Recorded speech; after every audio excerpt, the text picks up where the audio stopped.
doing? My name is Hell Unite. I'm here on behalf of Corey Davis and the Corey Davis basketball camp, and I want to just congratulate y'all and thank y'all for supporting. But also, I'm here. I want to dive straight into it. I want to give y'all some important information for all parents and all players who strive to have these college basketball goals and all these Division I dreams and aspirations. So if you're a parent of a player, or if you're a player trying to get there, I'm going to help you and give you some important information that you're gonna need along the way, and that's to play at college at any level. But every kid's dream is playing this game is to be a Division I athlete, and there's certain levels of college. There's Division I, there's Division II, Division III, NCAA, but you have to go through certain protocols to be able to play or even be recruited to play ball. So I'm here to give you that information and be as helpful as I can in that area. So I want to dive straight off into it. And first thing I want to tap in on the qualifications and the academics of what it takes to qualify to play college basketball that a lot of parents don't know, because this is what goes on.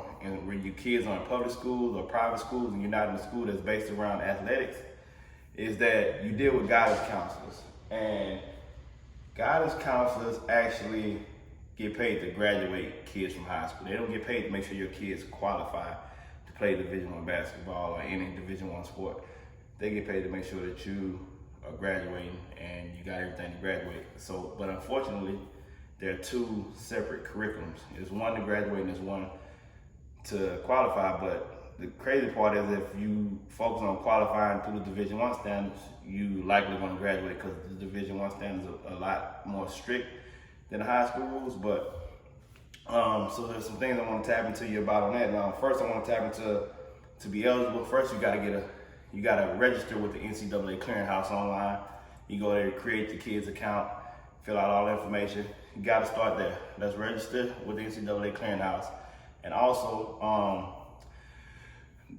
to qualify Division I, you have to have 16 core credits.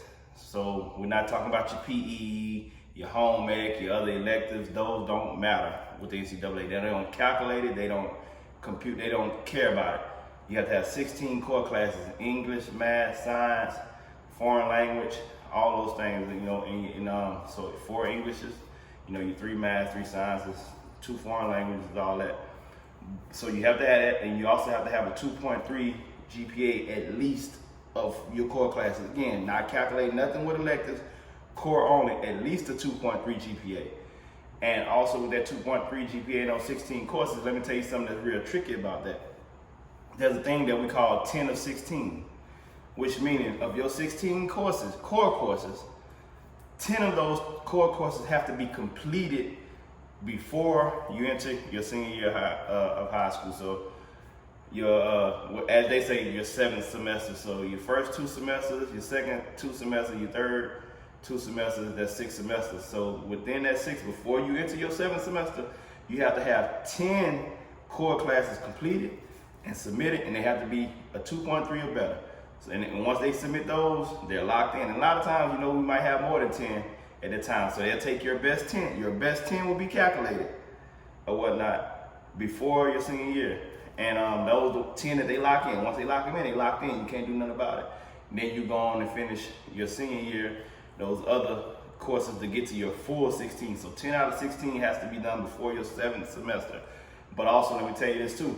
If you get to a situation where before you enter your 7th semester and you don't have your 10 classes locked in because either the great GPA is too low or you don't have enough core classes, either or a combination of both, you can make up those classes before your 7th semester. So if you already took them and you behind in grade point average wise, or you don't have enough, you can still go get those classes and take them before your 7th semester. Because if you wait until after you start your 7th semester, it's too late. No matter what you do, no matter what classes you take, they won't accept them, you won't qualify. So that's important. You gotta have those locked in before you start your 7th semester, because if not, it ain't gonna matter what you do after that. The NCAA ain't even taking it. So if you fall short somewhere, there's courses that even go deeper into it that you can go take online, because your high school might not offer certain classes, because most high school curriculums are very small and very, kind of situated to how they operate. So there are classes like schools like University of Nebraska Online, Florida Virtual Online, or University of Texas Online. Schools like this that are online that offer these core classes online, you can take them get a grade from, and then you can submit them to the NCAA. Even if your high school don't accept them towards your graduation, you can take those and send those to the NCAA, and they'll calculate those with your other classes that is already taken to go towards your NCAA qualifications. So those are things that are important to know, because there's always ways around things. But again, you got to do those before, you know, your 7th semester of high school. So if you get your, let's say you lock in your 10 out of 16, and then you go into your senior year, and then you get deep off into it, and then you're a little short after you've been locked in, you can add classes as well at the end, as long as you've already got your 10 calculated, your 10 core courses calculated. You can do that as well. So also, let's talk about the ACT and SAT. Back in the day, you used to have to, like way back when, if you just made an 18, you qualified. That's no longer the answer to qualifying this day and time. These days, you need a core GPA and an ACT or an SAT, but preferably the ACT, because we normally take the ACT down here in the southern region. That's more common. So, but the thing is, the higher your core GPA is, the less strenuous you got to be on your ACT score. But the lower your core GPA is, the higher you have to score on your ACT test. So, for instance, after you locked in your 10 and your 10 or 16, and you got at least a 2.3, let's say, you know, in a good case scenario, you have a 3.5 GPA calculated with just your core courses. All you need is a 37 composite ACT score, which means you can take English, math, reading, science, all those scores, whatever you score on those, and submit them. And if you got it, if they add up to at least 37, you're good. On the worst case scenario, which we know is 2.3, you can't have anything lower than 2.3 to qualify. So let's go worst case scenario. You have a 2.3 GPA. I think your qualifications would be maybe a 77 or a 78 composite on ACT between those 4 courses. But also too, let's go, just say you made a 15 in English, 15 in math, 15 in reading, 15 in science. That's 15, 30, 45, 60. You're still short, probably another 17 points. Just say we went all across the board, all 15s. The beauty about this is it's composite. So if you can take the ACT as many times they allow you to take it. And if you get higher scores in different subjects, every test, they'll take the highest score from each test and put them together and make a composite score. So if you made 15s all on one test this one time, then you go take it again, and you made 15, and you made a 21 in another subject, and a 19 in another subject, and a 22 in another subject.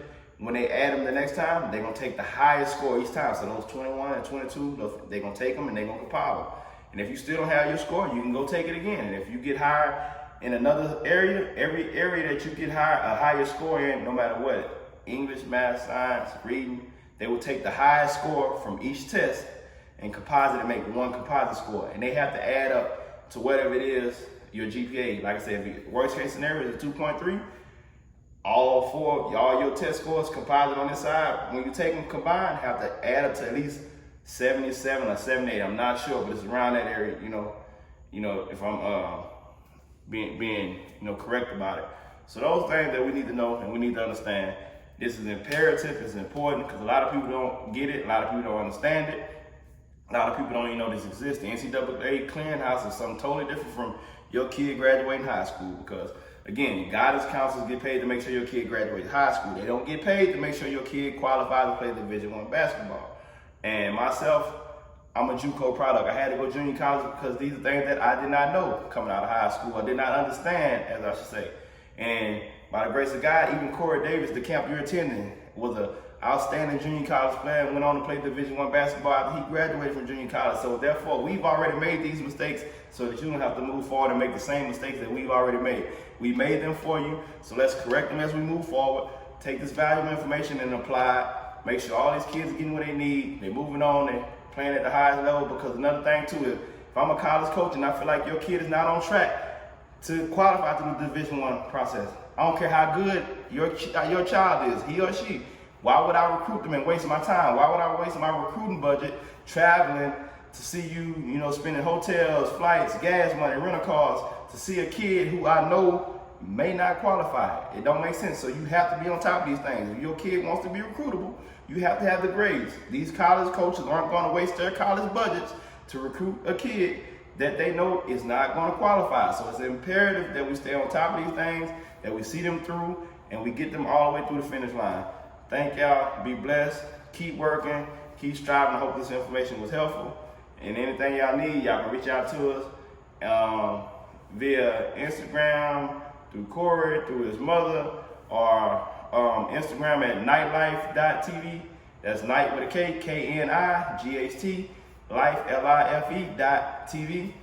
And we can answer all your qualification needs, NCAA needs, whatever it is. Thank you.